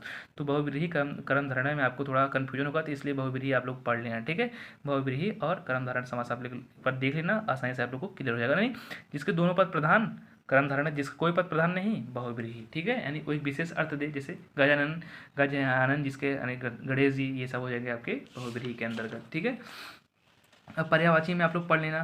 पर्यायवाची में देखो एक घोड़ा का पढ़ लेना, एक घोड़ा पढ़ लेना, एक आग पढ़ लेना, एक आकाश और एक उद्यान। ठीक है, ये सब इंपॉर्टेंट है। कौन कौन सा, अश्व, आम, आकाश, उद्यान, ये 3 चीज़ें। ठीक है, ये आप लोग पढ़ के जाना। ठीक है, और हाँ एक चीज़ें और यहाँ पे पीछे छूट गई हैं आप लोग के लिए, तद्भव तत्सम। तद्भव भी तत्सम पढ़ लेना, जैसे संस्कृत रूप, तद्भव मतलब हिंदी रूप, तत्सम मतलब संस्कृत रूप। तो और एक चीज़ याद रखना, अगर आपको मिल गया वह, ठीक है, वह मिल गया, या आपका बड़ा स मिल गया, या आपका छतरी मिल गया, ये सब होते हैं आपके तत्सम। ठीक है, क्या होते हैं? तत्सम। ये आपको नोट करके कहीं लिख लेना, कौन कौन से? वह, स और छतरी। अगर ये सब देखने को मिला तो आपके क्या हो जाएंगे? तत्सम। जैसे देख लो, अभी हम आप लोगों को दिखा दें, ये छ आया, छ किस में होता है? तत्सम में। और बड़ा सा किस में आया? तत्सम में। उड़ंतुआ र, अगर ये आपका ऋषि वाला री वाला मिल गया ना, तो ये भी किस में आता है? आपका तत्सम में। ये सब तीन चीज़ें देखने को मिल जाएंगी तो आपके तत्सम में। अगर आपको ये देखो यहाँ पर देख ले, तो अगर ब मिला या स मिला छोटा वाला, तो ये सब किस में आते हैं? आपके तद्भव में। तद्भव मतलब हिंदी में हमेशा ब और स हिंदी में प्रयोग होते हैं, वह, स और छतरी तत्सम में प्रयोग होते हैं। कोई भी आप लोग देख सकते हो, जैसे अभी देखो जिसमें स आया हो, ये देखो बछड़ा, ब हमेशा किस में होता है? तत्सम में। और आपका और देख लेना यहाँ पर जो भी आएगा ब व यानी याद रखना यहाँ पर ये दो चीज़ें, बस बस मतलब मिल गया ब और स, तद्भव व छत्री तत्र र र मिल गया, तो ये सब किस में होते हैं? तत्सम में। ये चीज़ याद रखना, तो तद्भव तत्सम आसानी से क्लियर हो जाएगा। ठीक है, अब देखो आगे बात आती है यहाँ पे पर्यायवाची में क्या पढ़ना है आप लोग को मैंने बता दिया, अश्व, आम, आकाश, उद्यान। ठीक है, ये सब आप लोग के लिए बहुत इंपॉर्टेंट है, आप लोग इसको कवर कर लेना। इधर से एक दो चीज़ें और आप लोग के लिए, ये भी दो चार पर्यायवाची आप लोग और पढ़ लेना। जैसे कि हो गया आपका तालाब का, ठीक है, और एक आपका हो गया गणेश जी का, ठीक है, एक हो गया आपका कमल का। ठीक है, ये आप लोग पढ़ लेना, एक बार देख लेना ना, आप लोग को याद होगा बिल्कुल आसानी से। एक लक्ष्मी जी का आप लोग पढ़ लेना, यहाँ पर देखो ये आप लोग एक लक्ष्मी जी का पढ़ लेना। ठीक है, एक भ्रमर मतलब जो भौरा होता है उसका पढ़ लेना, और तो एक सर्प का। ठीक है, सर्प, विष्णु जी, ये तीन चार चीज़ें जो हमने बताया आप लोग इसको पढ़ लेना। सर्प, विष्णु जी, लक्ष्मी जी और भौरा, और एक ऊपर हो जाएगा आपका तालाब, तालाब के बाद कमल। ठीक है, और ज़्यादा कुछ कठिन नहीं है। फिर संधि आ गई, संधि में आपको एक ही संधि पढ़ना है, स्वर संधि। स्वर संधि के 5 भेद होते हैं। ठीक है, तो पांचों में नहीं पढ़ना। देखो जिसमें ये देखो ये की मात्रा या ओ की मात्रा आ गई, उसमें आप लोग ये मारना गुण संधि। ठीक है, कौन संधि? गुण संधि। लेकिन यही मात्रा जब डबल हो जाएगी तो वहाँ पे आप लोग मार देना, आप लोग कौन संधि मारना? आपकी वृद्धि संधि। दो चीज़ याद रखना, ये दो ही पूछा जाता है ज़्यादा, वृद्धि और गुण संधि। ठीक है, कौन कौन सी? वृद्धि या गुण। तो वृद्धि में क्या करना आप लोग? अगर वृद्धि में डबल ओ की मात्रा डबल ओ आ गया तो वृद्धि, अगर एक मात्रा एक ओ आ गया तो आपका गुण। तो वृद्धि या गुण आपका अगर दिखेगा तो आप लोग आसानी से मार सकते हो, ज़्यादा कुछ कठिन नहीं है। ए ओ में आ गया तो वृद्धि, अगर ये आ गया तो आपका आपका क्या हो जाएगा? ये वाला। और एक चीज़ याद रखना, अगर बड़ी की मात्रा आ गया, जैसे आ गया, ई आ गया, ये सब आ गया, बड़ी जिस इसमें बड़ी ऊ या बड़ा ऊ आ गया, ये सब आपके होते हैं दीर्घ संधि। कौन संधि होते हैं भैया? दीर्घ संधि। ठीक है, क्या हो गए? दीर्घ संधि। अगर आधा आ गया, जैसे कोई शब्द आधा लिखा है तो आधा मान लो जो होता है आपका होता है यड़ संधि। तो ये तीन के अंदर से आपको पूछेगा, ज़्यादा कुछ नहीं पूछता है। बड़ी की मात्रा आ ई ए ऊ आ गया तो वृद्धि, अगर ए ओ आया तो गुण, अगर डबल ए डबल ओ आया तो वृद्धि। ये आप लोग संधि से यहाँ से पढ़ लेना। ठीक है, संधि पढ़ने के बाद एक रूप से पूछा जाता है, आप लोग को पता होगा, तो रूप से आप लोग पढ़ लेना। जैसे मत्ती का हमेशा पूछा जाता है, तो मत्ती वाला अगर पूछ दिया जाएगा कि भैया आप लोग यही पढ़ के आना, बस और कुछ नहीं पढ़ के आना, मति वाला। जैसे मति का जो हो गया प्रथमा विभक्ति एक वचन क्या होता है? मति होता है। प्रथमा विभक्ति दो वचन क्या होता है? मति हो गया। और तीसरा होता है मतय हो गया। अगर चतुर्थी हो गया, पंचमी, अगर इसे पूछेगा तो आप लोग इसको पढ़ लेना, आप लोग यहाँ से कवर कर लेना। द्वितीय विभक्ति तीन वचन क्या होता है? मतिभ्य होता है। चतुर्थी विभक्ति दो वचन क्या होता है? मतिभ्याम होता है। तो ये सब पूछ सकता है, ये आपका ऑप्शन में देगा, या पूछ दीजिएगा भैया मतिभ्याप कौन सी विभक्ति कौन सा वचन है? तो मतिभ्याप दो वचन है आपका, और कौन सी विभक्ति? चतुर्थी है आपका, और द्विवचन है। तो आप लोग यहाँ से पढ़ लेना। ज़्यादा ज़्यादा आपको मति देखने को मिलेगा, हर एग्जाम में मति देखने को मिलता है, तो इसलिए मति वाला आप लोग क्लियर कर लेना। ठीक है, उसके बाद मति वाला एक बात एक और पढ़ लेना आप लोग, पठाम वाला। पठाम कौन सी धातु कौन सा लकार होता है, आप लोग यहाँ से पढ़ लेना। पठाम वाला ज़्यादा, पठाम कौन सी धातु कौन सा लकार है, आप लोग को ऑप्शन में देखने को मिलेगा, आप लोग बिल्कुल आसानी से कर लोगे। ठीक है, और ज़्यादा कुछ कठिन नहीं है। और ये बात हुई आपके क्या नाम है, ये आपका अनुवाद वाला, तो अनुवाद बिल्कुल आसानी से कर सकते हो। गुरु को नमस्कार, गुरु नमः। विद्या विनय देती, विद्या विधात नमः। ये देखो विद्या विनय देती है, वृक्ष से पत्ते गिरते हैं, अब ये पुस्तक पढ़े हैं, हम दोनों मिलाकर जाएंगे, वो विद्यालय नहीं गई। ये सब इंपॉर्टेंट है, आप लोग इसको पढ़ लीजिएगा। ठीक है, कौन कौन से? वृक्ष से पत्ते गिरते हैं, सीता ने पत्र लिखा, यानी कुछ भी पूछ सकता है। तो आप लोग यहाँ से आप लोग क्या करना, आप लोग एक बार देख लेना अच्छे से, अगर नहीं आएगा तो कोई बात नहीं, कुछ भी थोड़ा मोड़ा बना के लिख देंगे। तो इसे ज़्यादातर इसमें आप थोड़ा थोड़ा टाइम देना पड़ेगा, तो टाइम नहीं है तो आप लोग इसको एक बार सीरियल से देख लेना, अगर हो जाए तो ठीक है, नहीं आएगा तो कोई बात नहीं, जो भी आप लोग बना के आसानी से लिख देना। ठीक है, इसके बाद बात आती है, ये देखो आप लोग दोहरा लेना अनुवाद। अब देखो कुछ बच्चे पूछते हैं कि सर हम कौन सा निबंध पढ़ के जाएंगे, क्योंकि निबंध सबसे ज़्यादा नंबर का रहने वाला है। तो सबसे पहले सुनो, ये आपका बहुत ही मोस्ट इंपॉर्टेंट निबंध है, इसको आप लोग पढ़ के जाना। वरदान, विज्ञान के वरदान या अभिशाप, तीन ही बताएंगे आपको, तीन के अंदर से देखने को मिल जाएगा, तीन या चार। ठीक है, विज्ञान के वरदान और अभिशाप नंबर 1, इसको पढ़ लेना।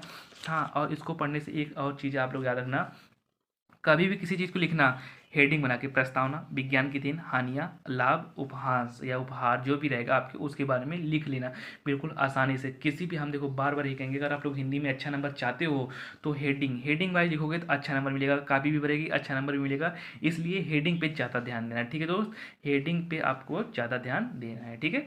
और दोस्तों वीडियो पसंद आ रही हो दोस्तों, वीडियो को लाइक करते रहना और वीडियो अपने दोस्तों के साथ शेयर कर देना, ताकि वो भी कम समय में अच्छा से अच्छा स्कोर करके आते रहें, ठीक है। ये देखो पढ़ लेना, हेडिंग बना लेना, हेडिंग हमें आपसे हमेशा ये कहेंगे हेडिंग बना के लिखते रहना। एक ये पढ़ लेना विज्ञान के अभिशाप, और आपका एक और पढ़ लेना, हाँ, और आपका ये पढ़ना है मेरी प्रिय पुस्तक, ये भी आपका पूछ सकता है, मेरी प्रिय पुस्तक, ठीक है, मेरी प्रिय पुस्तक, ये भी आप लोग पढ़ लेना। और एक मेरे प्रिय कवि, तीसरा हो गया। एक और बता रहे हैं, मेरे प्रिय कवि, मेरी प्रिय पुस्तक और विज्ञान के अभिशाप। और आपका एक हुआ लास्ट वाला, कहाँ गया, पर्यावरण से संबंधित रहेगा। हाँ, ये अभी हम खोज देते जिसको, पर्यावरण प्रदूषण, पर्यावरण का मानव पर समाज, किसी प्रकार से पूछ सकता है, पर्यावरण प्रदूषण की समस्याएं, समाधान या रोकथाम, ठीक है, यानी किसी प्रकार से भी पूछ सकता है। तो इसको आप लोग बिल्कुल आसानी से इसको कवर कर लेना, पर्यावरण प्रदूषण। और हेडिंग बना के, बार बार आपसे कहेंगे कि हेडिंग बना के किसी भी क्वेश्चन को लिखना, हेडिंग बना के लिखना, ताकि आपका अच्छा से अच्छा नंबर मिल सके। इसलिए 4 ही पढ़ के जाना है। एक आपके मोस्ट इंपॉर्टेंट क्या मैंने बताया, विज्ञान का अभिशाप, पर्यावरण प्रदूषण और मोस्ट प्रिय कवि और प्रिय पुस्तक। ये 4 चीज़ें आप लोग के लिए बहुत ही इंपॉर्टेंट होने वाली हैं, बहुत ही इंपॉर्टेंट हमने आपको इससे बताया, क्योंकि इससे आपको बहुत ही अच्छा नंबर देके जाने वाला है, इसलिए इससे आप लोग कवर करके जाएंगे। कौन कौन से आपके, पर्यावरण प्रदूषण, विज्ञान के अभिशाप, मेरी प्रिय पुस्तक, मेरी प्रिय कवि, ठीक है। ये सब आप लोग बिल्कुल अच्छे से पढ़ के ही जाएंगे, ठीक है।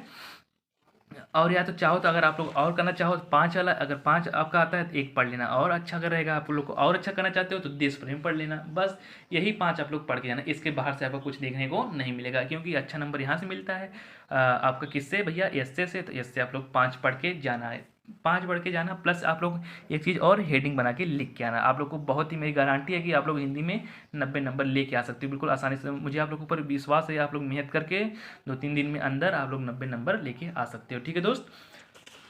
चलिए एक लास्ट आता है, जैसे कि अभी देखो हम लोग हैं जौनपुर ज़िले से, तो जौनपुर ज़िले में क्या होता है ना भैया, आपको पढ़ाया जाता है, ये लास्ट वाला जो क्वेश्चन आपका बचता है, ये खंड का अध्ययन, इसमें से हम लोग को पढ़ाया जाता है आपका कड़ वाला। तो जो भी आप जिस ज़िले में हैं आप लोग पता कर लेना, या नहीं पता तो आप लोग मुझे कमेंट बता देना, हम आप लोग को कमेंट बता देंगे कि आप जिस ज़िले से आपको कौन सा पढ़ना है, ठीक है। अभी हम लोग थे यहाँ, आपका था ज्योति जवाहर, के बाद आता है मातृभूमि के लिए प्रेम, और लास्ट में आता है कड़। देखो हमारा हम लोग का जो है जौनपुर ज़िले से हम लोग, तो जो जौनपुर ज़िले से जितने भी मेरे प्यारे भाई दोस्त जो इस वीडियो को देख रहे हैं, उनको सबको पढ़ना है कड़ के बारे में पढ़ना है।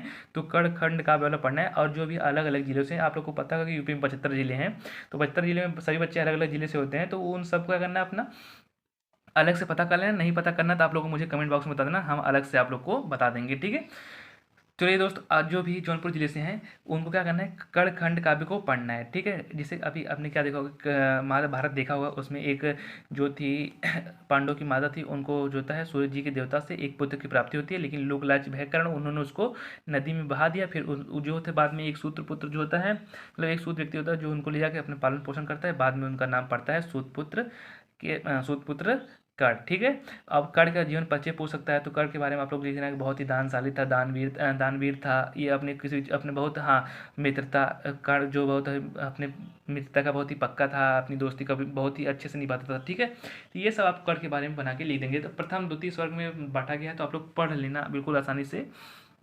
रंगशाला में देखो, प्रथम सर्ग में बोला है कि रंगशाला में कर, तो रंगशाला में जब कड़ आता था क्या होता है उसके बारे में, तो मेरे भाई आप लोग देखो एक बार पढ़ोगे, और साथ ही आप लोग अब बचपन में महाभारत तो देखे होंगे, तो आप लोग बिल्कुल आसानी से आप लोग को याद आ जाएगा कि महाभारत में क्या हुआ था। तो इसलिए एक बार पढ़ लेना, आप बिल्कुल आसानी से बना के लिख लेना। देखो आप पूछ सकता है कड़ का जीवन परिचय, या गढ़ का जीवन परिचय नहीं पूछेगा तो प्रथम सर्ग, द्वितीय सर्ग, तीसरे सर्ग में क्या हुआ था, आप लोग बिल्कुल आसानी से उसको पढ़ सकते हो। बहुत आसान है, ठीक है। तो इसी प्रकार से हिंदी जो होती है आपकी समाप्त होती है दोस्तों। अगर वीडियो में आप लोग को अच्छी लगी हो दोस्तों, वीडियो को ज़्यादा से ज़्यादा शेयर कर देना दोस्तों, ताकि जितने भी हमारे प्यारे साथी, जो भाई बहन जो भी इस वीडियो को देख रहे हैं, वो उनका अच्छा से अच्छा स्कोर आ सके, ठीक है। और दोस्तों इसी तरह के और अगर और सब्जेक्ट का वीडियो चाहिए तो फटाफट कमेंट बॉक्स में बताइए कि सर हाँ और सब्जेक्ट का वीडियो और सब्जेक्ट का मैराथन करा दीजिए, तो हम और सब्जेक्ट का मैराथन लेके आएंगे, ताकि आप लोग यूपी बोर्ड एग्जाम में अच्छा से अच्छा स्कोर कर सके। देखो दोस्त, होता क्या है ना, यही समय है, अगर आप लोग अच्छे से पढ़ाई करोगे तो आगे जाकर कुछ ना कुछ बन जाओगे। लेकिन जो बच्चा अपना आधार मजबूत करता है, वो आगे चल के ज़िंदगी में कुछ ना कुछ कर पाता है। लेकिन जिस बच्चे का आधार ही कमज़ोर होता है ना, वो ज़िंदगी में आगे चल के कुछ नहीं कर पाता है। इसलिए अगर आप लोग को ज़िंदगी में आगे कुछ करना है, अपने माता पिता को कुछ बन के दिखाना है, तब मेरे भाई यही समय है, बिल्कुल मेहनत और लगन से लग जाओ। एक हफ्ते से भी कम, सॉरी, एक हफ्ते का 2-3 दिन बचा है, उससे भी कम समय है। आप लोग से बस यही निवेदन है, 2-3 हफ्ते पढ़ना है, बिल्कुल मेहनत और लगन से जी जान लगा के पढ़ो यार, क्योंकि ये समय दोबारा लौट के आने वाला नहीं है। ठीक है, तो इसलिए जहाँ भी हो बिल्कुल मेहनत और लगन से लग जाओ और मेहनत करते रहो, और यूपी बोर्ड एग्जाम में अच्छा से अच्छा स्कोर आवे। ठीक है, हम भगवान से ही प्रयत्न करेंगे, जितने भी प्यारे साथी जो हमसे जुड़े हैं, जो हमसे नहीं भी जुड़े हैं, उनका भी यूपी बोर्ड एग्जाम में अच्छा से अच्छा स्कोर आवे। ठीक है, तो मिलते हैं आप लोग से नेक्स्ट वीडियो में। तब तक के लिए आपका बहुत बहुत धन्यवाद। जहाँ भी रहिए सुखी रहिए, आबाद रहिए। ठीक है, और पढ़ते रहिए। ठीक है, मिलते हैं नेक्स्ट वीडियो में।